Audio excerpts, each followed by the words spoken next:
गुजरात विधानसभा में पहले चरण का मतदान 1 तारीख को होना है, 1 दिसंबर को दूसरे चरण का मतदान 5 दिसंबर को होगा और उसी के साथ 8 तारीख को मतगणना होगी। यानी हिमाचल प्रदेश और गुजरात दोनों के नतीजे 8 दिसंबर को आएंगे। और आज चुनाव प्रचार का आखिरी दिन है, ऐसे में नेताओं की बयानबाजी भी खूब चर्चा का विषय रही है गुजरात में। अब देखना यही होगा कि ये बयान किसके लिए फायदेमंद साबित होते हैं और किसका घाटा होता है, ये अपने आप में देखना होगा। और अब रवि के साथ साथ मेरे सहयोगी अंकुर त्यागी भी हमारे साथ जुड़ चुके हैं। अंकुर, जब हम नफा नुकसान के चुनाव में बात करते हैं, आज आखिरी दिन भी है क्योंकि पहले चरण का मतदान 1 तारीख को होना है। सारी मर्यादाओं को पार करते हुए सिर्फ चुनाव प्रचार में जुटे नेता ये भूल जाते हैं कि उसका असर उन्हीं के वोट बैंक पे पड़ेगा। देखिए, पहले तो 1 तारीख को तकरीबन 89 सीट्स होंगी जिन पर चुनाव होने वाला है। ये आपका सौराष्ट्र का पूरा हिस्सा उसमें आ जाता है और फिर जो दक्षिण गुजरात का जो हिस्सा है वहां पर भी ये चुनाव होने वाले हैं। और इसको लेकर अब लगातार जो अपने सपनों का बिजनेस शुरू करने के लिए आपको कोई भी बैंक बिजनेस लोन नहीं दे रहा। बिजनेस लोन लेने का सीक्रेट जानना चाहते हो तो फ्रीडम ऐप को अभी डाउनलोड कीजिए। रैलियां हैं वो बहुत ज्यादा अग्रेसिव हो गई हैं और यही अग्रेशन है जो हमें दिखाई दे रहा है बयानबाजी के अंदर। अंदाजा लगाया जा रहा था कि इस तरह की आक्रामक बयानबाजी होगी, लेकिन सीधे तौर पर मल्लिकार्जुन खड़गे जो खुद राष्ट्रीय कांग्रेस के अध्यक्ष भी हैं, उनका इस तरह से बयानबाजी करना। और जाहिर तौर पर इससे पहले आपको याद होगा जो प्रधानमंत्री नरेंद्र मोदी हैं, उन्होंने साफ तौर पर कहा था कि मैं दिन में कई किलो गालियां मुझे मिलती हैं, मुझे दी जाती हैं। और उसी गाली को ब्रांड बना देने का जो एक हुनर जो है जो प्रधानमंत्री मोदी का है। इससे पहले जो मेरे जो वरिष्ठ सहयोगी हैं रवि त्रिपाठी आपको बता रहे थे कि किस तरह मौत का सौदागर उनको कहा गया था और ऐसे न जाने कितने शब्द आपत्तिजनक जिनका इस्तेमाल प्रधानमंत्री नरेंद्र मोदी के लिए किया गया था। और उनको तमाम जो चीजें हैं उनको अपने लिए ब्रांडिंग के ही तौर पर, रिवर्स ब्रांडिंग के तौर पर इस्तेमाल करना, ये अपने आप एक हुनर है जो बीजेपी को और खासतौर पर प्रधानमंत्री मोदी को आता है। यहां से चुनाव का आखिरी, पहले चरण का जो चुनाव है उसका आखिरी दौर चल रहा है, उसमें इस तरह का बयानबाजी आना, और वो भी तब जब आज हम बात कर रहे हैं जब योगी आदित्यनाथ गोधरा में होंगे, वो एक रोड शो का करने जा रहे हैं। इसके अलावा प्रमोद सावंत हैं, वो यहां अहमदाबाद में मौजूद होंगे। खुद अमित शाह का एक रोड शो है, एक सभा है यहां पर। तो तमाम हैपनिंग के बीच में इस तरह का बयानबाजी आना, आप देखिए शाम तक होते होते इस बयान को लेकर बीजेपी का कितना जबरदस्त जवाब आता है। ये बीजेपी की रणनीति का हिस्सा होगा। बने रहिएगा अंकुर। लेकिन बता दें आपको कि गुजरात विधानसभा चुनाव में पहले चरण के चुनाव के लिए आज प्रचार का आखिरी दिन है। कल AIMIM अध्यक्ष असदुद्दीन ओवैसी ने सूरत की रैली में मुस्लिम नौजवानों से नाइंसाफी के खिलाफ कोहराम मचाने की अपील की। एक शेर को अपने हिसाब से मोड़ते हुए ओवैसी ने यहां तक कह डाला, मोदी और RSS के दौर में जीना है तो कोहराम मचा दो। इस दौर में जीना है तो कोहराम मचा दो, कोहराम मचा दो।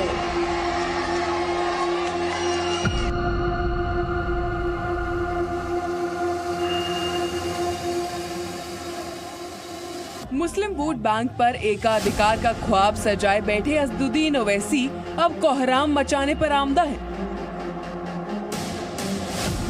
गुजरात विधानसभा चुनाव में AIMIM चीफ ओवैसी ने शेर के जरिए मुस्लिमों को कोहराम मचाने के लिए उकसाया है। इसीलिए किसी शायर ने अच्छा कहा था, ये खामोश मिजाजी तुम्हें जीने नहीं देगी, ये खामोश मिजाजी तुम्हें जीने नहीं देगी। इस दौर में जीना है तो कोहराम मचा दो, कोहराम मचा दो। इस दौर में अगर जीना है तो कोहराम मचा दो। बल्कि मैं तो थोड़ा तोड़ कर कहूंगा, मोदी और RSS के दौर में जीना है तो कोहराम मचा दो, कोहराम मचा दो। ओवैसी को लगा कि शायद उनकी जुबान से जो बात निकली है उसका संदेश लोगों के बीच गलत जा सकता है, इसलिए फौरन उन्होंने मंच से ही उस शेर पर सफाई दी। मैं तुमको पत्थर उठाने की बात नहीं कह रहा हूं, मैं तुमसे कह रहा हूं इत्तेहाद पैदा करो, मजबूती पैदा करो, नाउम्मीदी को दूर करो, हिम्मत और हौसले को बुलंद करो। किसी से डरने की जरूरत नहीं है। गुजरात के 33 जिलों की कुल 182 विधानसभा सीटों के लिए 2 चरणों में चुनाव होना है। पहले चरण में 89 सीटों पर 1 दिसंबर और बाकी बची 93 सीटों पर 5 दिसंबर को चुनाव होगा। 8 दिसंबर को नतीजे आएंगे। पहले चरण के चुनाव के लिए प्रचार का आज आखिरी दिन है। सूरत से रवि त्रिपाठी के साथ ब्यूरो रिपोर्ट, जी मीडिया। और इसी बीच छत्तीसगढ़ के मुख्यमंत्री भूपेश बघेल से भी खास बातचीत की हमारे सहयोगी रवि त्रिपाठी। तो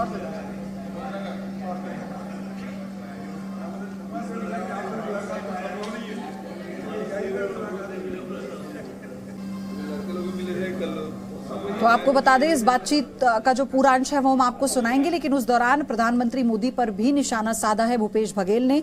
छत्तीसगढ़ के मुख्यमंत्री भूपेश बघेल जिनसे बात की रवि त्रिपाठी हमारे सहयोगी ने, और उन्होंने गुजरात चुनाव में पहले चरण को लेकर क्या बातें कही वो सुनिए।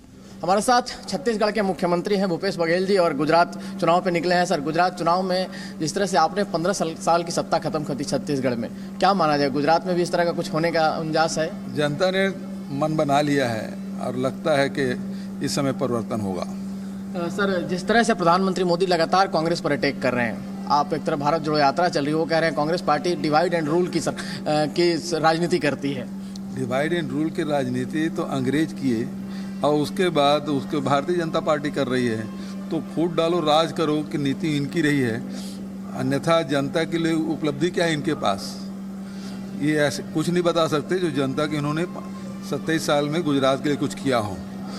तो बेरोजगारी बढ़ी है, महंगाई बढ़ी है, आज इसे दोनों से त्रस्त हैं लोग। सर, देखा जा रहा है कि पिछले 2-3 दिन से प्रधानमंत्री लगातार कांग्रेस पर अटैक कर रहे हैं, और वो 2002 के पहले की बात याद दिला रहे हैं। यहाँ के लोगों की आतंकवाद कितना था, कैसे बम यहाँ फोड़े जाते थे, और उस दिन का याद दिलाकर वो कह रहे हैं कि कांग्रेस जो है आतंकवादियों को बचाने का काम करती थी। हम आतंकवादियों को पकड़ते थे और दिल्ली में बैठे कांग्रेस के नेता जो थे वो आतंकवादियों को छुड़ाने के लिए कोशिश करते थे। देखिए, भारतीय जनता पार्टी के बलात्कारियों के साथ है।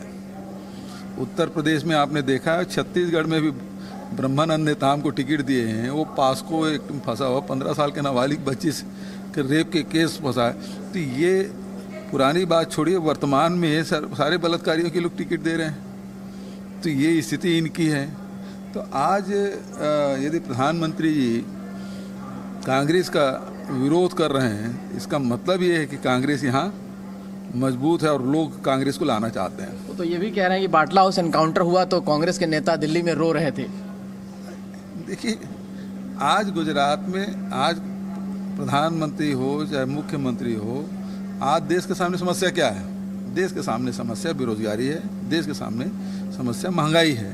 उस पर क्यों बात नहीं करते? आखिर पेट्रोल का भाव क्यों बढ़ा है, डीजल के भाव क्यों बढ़ा, रसोई गैस की कीमत क्यों बढ़ा, खाद क्यों नहीं मिल रहा है, खाद की कीमतें क्यों अधिक हो रही है, लोगों को नौकरियां क्यों नहीं मिल रही है, और सारे जो सार्वजनिक उपक्रम बिक क्यों रहे हैं, और लोगों को रोजगार क्यों नहीं मिल रहा है? मुख्य मुद्दा ये है। कल आपके अध्यक्ष जी ने तुलना की है श्रावण के 10 सिर से प्रधानमंत्री मोदी की, आपको लगता है कि इस तरह की तुलना करनी चाहिए? मुझे उसकी खबर नहीं है, जानकारी नहीं है। और हमारे अध्यक्ष जी ने यदि कोई बात कही है तो उसके बारे में कोई कमेंट नहीं करूँगा। सर, एक आखिरी सवाल है, केजरीवाल बार बार लिख कर दे रहे हैं कि कांग्रेस पार्टी 5 से ज़्यादा सीट लेकर नहीं आने वाली है, आप भी कुछ लिख कर देंगे केजरीवाल के बारे में? देखिए, केजरीवाल जी वैचारिक रूप से दिवालिया है। कभी वो गांधी की टोपी लगा लेते हैं, कभी अंबेडकर जी और सरदार भगत सिंह की तस्वीर लगाते हैं, कभी नोट पे वो लक्ष्मी और गणेश जी की मूर्ति लगाने की बात करते हैं। तो वो वैचारिक रूप से दिवालिया है। आपको पूरी उम्मीद है कि इस बार गुजरात में कांग्रेस पार्टी अच्छा परफॉर्म करे, क्योंकि बहुत सारे नेता अब लेट आ रहे हैं, जैसे आप लोग आ रहे हैं, पहले बीजेपी ने बमबारी की, पीएम एचएम तमाम मुख्यमंत्री, आपकी तरफ से थोड़ा देर हुई, आपको लगता है ऐसा? बिल्कुल नहीं, हमारी रणनीति के हिसाब से आया, उसकी बमबारी खत्म हो गया, पूरे कारतूस खत्म हो गए, गोला बारूद खत्म हो गया, तब हम लोग मैदान में। चलिए, बमबारी खत्म होने के बाद हम लोग अब मैदान में आए हैं, ये कहना है भूपेश बघेल का। और दिवालिया है एक तरह से कहा जाए मुख्यमंत्री अरविंद केजरीवाल। रवि त्रिपाठी, जी मीडिया, अहमदाबाद। अपने सपनों का बिजनेस शुरू करने के लिए आपको कोई भी बैंक बिजनेस लोन नहीं दे रहा? बिजनेस लोन लेने का सीक्रेट जानना चाहते हो तो फ्रीडम ऐप को अभी डाउनलोड कीजिए।